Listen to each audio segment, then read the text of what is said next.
Hello there! So today's video is how to dress up your own ghast. Look at these guys. That one's got a monocle and a hat. This one's got a Game Gym mustache and eyebrows. It's me in ghast form. So this tutorial is basically how to dress up a ghast. Now this tutorial is something I saw on Reddit once. It was just a few images. And they said, you can do this, and I thought it's a really good idea. And I thought, well, actually, it's a little bit harder than those photos. Because they say 5x5, but it's really more like this. So let's get on with it. Okay, so, this is the cube you will need to trap them in. Right? It's a 4, and then it's actually a 6x6, really. So 1, 2, 3, 4, 5, 6, and then 1, 2, 4, 5, 6. It's a 6x6 cube. But those are all the blocks. If you need one of these blocks per side to be taken up, so it can be this one, you know, and just have it like that. I mean, I've done one block here, one block, 2 blocks. It's 2 blocks underneath, 2 blocks at the back, 1 block at the side, and then the hat at the top.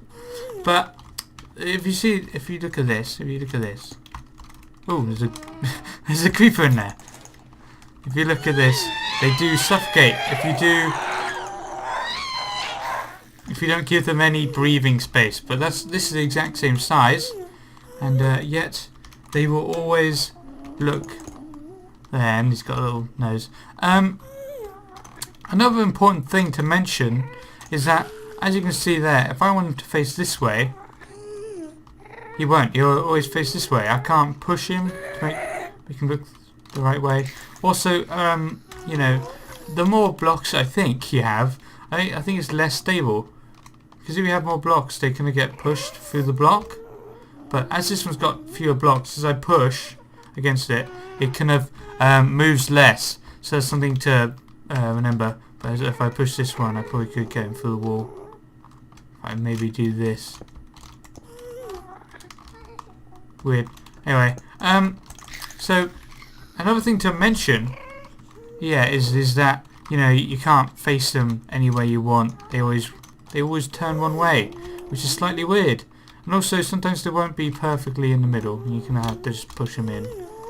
But I think if my testing is correctly, it should be fine in survival. Let me just test that quick. Okay, so what's surprising is that it actually matters how much you cover his face. I reckon if I was to switch back to creative mode and get rid of these, and he can see me.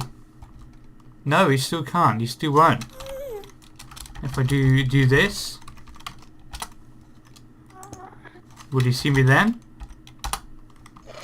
Yes, he will. So it really does depend on how much you. Oh god, I broke that last time.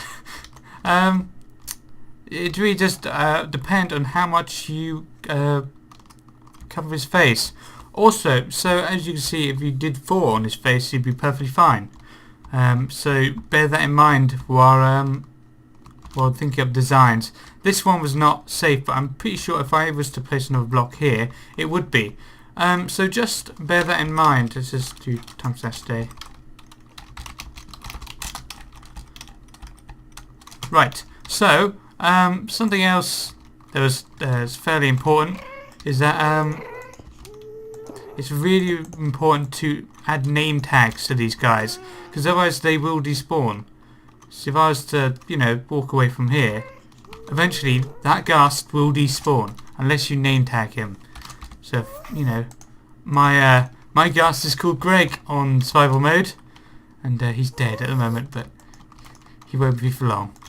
Anyway, if I do, I need to cover his face again before I put him back in. And it should be fairly easy to move a ghast by using a ghast catcher design, which I will leave in the comments. I also post a original Reddit post down in the comments and in my description. So yeah, thanks guys for watching, and I'll see you guys next time. Goodbye.